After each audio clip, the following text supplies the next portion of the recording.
এই মুহূর্তে খবর পাওয়া যাচ্ছে চাকরিহারা শিক্ষক শিক্ষিকাদের একটা অংশ তারা অভিজিৎ গঙ্গোপাধ্যায়ের বাড়িতে গিয়েছেন। প্রাক্তন বিচারপতি এবং বর্তমানে বিজেপির সাংসদ অভিজিৎ গঙ্গোপাধ্যায়ের বাড়িতে তারা পৌঁছেছেন। এই ছবি আপনারা সরাসরি দেখতে পাচ্ছেন। এর আগেও অভিজিৎ গঙ্গোপাধ্যায়ের বাড়িতে তারা গিয়েছিলেন, বিকাশ রঞ্জন ভট্টাচার্যের বাড়িতে গিয়েছিলেন। আজকে ফের অভিজিৎ গঙ্গোপাধ্যায়ের সঙ্গে দেখা করতে চাকরিহারা শিক্ষক শিক্ষিকাদের একটা অংশ তার বাড়িতে সরাসরি। সৌমিত্র রায় আরও আপডেট দিতে পারবেন এই নিয়ে। সৌমিত্র। শুভজিৎ, দেখো, এদিন সন্ধ্যে 6:40 নাগাদ যেটা আমরা দেখলাম যে চাকরিহারা শিক্ষক শিক্ষিকাদের একটা অংশ প্রাক্তন বিচারপতি অভিজিৎ গঙ্গোপাধ্যায় সল্টলেকের এফডি ব্লকে যে বাড়ি রয়েছে সেই বাড়িতে তারা দেখা করতে আসেন। চাকরিহারা শিক্ষক শিক্ষিকাদের 3 জনের প্রতিনিধি দল তারা এসেছেন। এই মুহূর্তে আলোচনা চলছে প্রাক্তন বিচারপতি অভিজিৎ গঙ্গোপাধ্যায়ের সঙ্গে। চাকরিহারা শিক্ষক শিক্ষিকা তারা বাড়িতে ঢোকার আগে যেটা সংবাদ মাধ্যমের কাছে দাবি করেছেন যে নতুন যে বিজ্ঞপ্তি প্রকাশিত হয়েছে সেই বিজ্ঞপ্তিতে বিভিন্ন জায়গায় ত্রুটি রয়েছে। সেই ত্রুটিপূর্ণ বিজ্ঞপ্তি নিয়ে তারা কোনোরকম আইনি পরামর্শ নিতেই এই প্রাক্তন বিচারপতি অভিজিৎ গঙ্গোপাধ্যায়ের বাড়িতে এসেছেন। এবং তুমি জানো যে এটাই প্রথমবার নয়, এর আগেও চাকরিহারা শিক্ষক শিক্ষিকাদের একাংশ এই প্রাক্তন বিচারপতি অভিজিৎ গঙ্গোপাধ্যায়ের বাড়িতে এসেছিলেন এবং আজকে আবারও এদিনও তারা এসেছেন। এই মুহূর্তের ছবিটা তোমাকে দেখাবো, আমার ক্যামেরা পার্সন অঞ্জন বিশ্বাস দেখাচ্ছে। এই যে সল্টলেকের বাড়ি, এখানেই এসেছেন চাকরিহারা শিক্ষক শিক্ষিকাদের 3 জনের প্রতিনিধি দল এখানে এসেছেন। এই মুহূর্তে আলোচনা চলছে। 6:40 নাগাদ তারা প্রবেশ করেছেন এবং তারা যেটা জানিয়েছেন যে ওএমআর শিট প্রকাশ করতে হবে এ নিয়ে তারা সুপ্রিম কোর্টে রিট পিটিশন দাখিল করেছেন।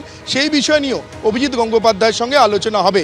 ফলে এই আলোচনা এখন কখন শেষ হয় এখন সেটাই দেখার। অভিজিৎ গঙ্গোপাধ্যায় তিনিও বাড়িতে রয়েছেন এবং তার সঙ্গেই এই মুহূর্তে 3 জনের যে প্রতিনিধি দল তারা এসছে, তারা এখন এই মুহূর্তে আলোচনা চলছে। অর্থাৎ নতুন যে বিজ্ঞপ্তি প্রকাশিত হয়েছে সেই বিজ্ঞপ্তিতে বিভিন্ন জায়গায় ত্রুটি রয়েছে এমনটাই জানিয়েছেন চাকরিহারা শিক্ষক শিক্ষিকাদের যিনি এখানে এসছেন নেতৃস্থানীয় সুমন বিশ্বাস, তিনি জানিয়েছেন। ফলে সেই বিষয় নিয়েই প্রাক্তন বিচারপতি অভিজিৎ গঙ্গোপাধ্যায়ের সঙ্গে আলোচনা এই মুহূর্তে চলছে তার বাড়িতে। আলোচনা কি হয় সেটা যতক্ষণ পর্যন্ত তারা না বেরোচ্ছেন সেই বিষয়ে বিস্তারিত জানা যাবে না।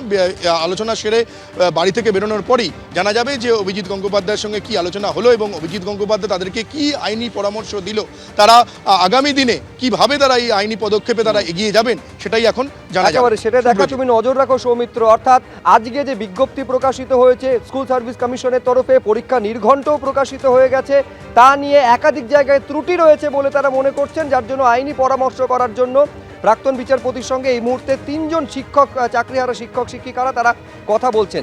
যখন প্রবেশ করছেন, প্রবেশ করার আগে তারা কি বললেন সংবাদ মাধ্যমকে দেখব। আমরা আসার তারপরেই দেখলেন রাজ্যের মুখ্যমন্ত্রী তিনি ঘোষণা করলেন, যেটা ঘোষণা করার কথা স্কুল সার্ভিস কমিশনের, যে রাতের অন্ধকারে নোটিফিকেশন বার করলো সুপ্রিম কোর্টের আইনকে অমান্য করে। সুপ্রিম কোর্ট বলেছিল যারা অযোগ্য বলে বিবেচিত হয়েছে, র্যাঙ্ক অন্যান্য, তাদেরকে মাস্ট বি টার্মিনেট। সেই টার্মিনেট না করে আবারও জগাখিচুড়ি পাকিয়ে একটা ত্রুটিপূর্ণ নোটিফিকেশন জারি করলো এবং এর আগে বলেছিল ওবিসি মামলার জন্য নিয়োগ হচ্ছে না। তাহলে এখন কেন? এই যে আবারও কোর্ট কেসের মাধ্যমে আমাদের জীবনটাকে নিয়ে যে ছিনিমিনি খেলছে রাজ্য সরকার, সেজন্যই স্যারের কাছে আমরা সন্তান তুল্য স্যারকে আমরা আবেদন করেছি যে আমরা আপনার সন্তান, আমাদের একটু ডেকে নিন, আপনার সাথে আমাদের কথা আছে। আমরা সেজন্যই স্যারের কাছে এলাম।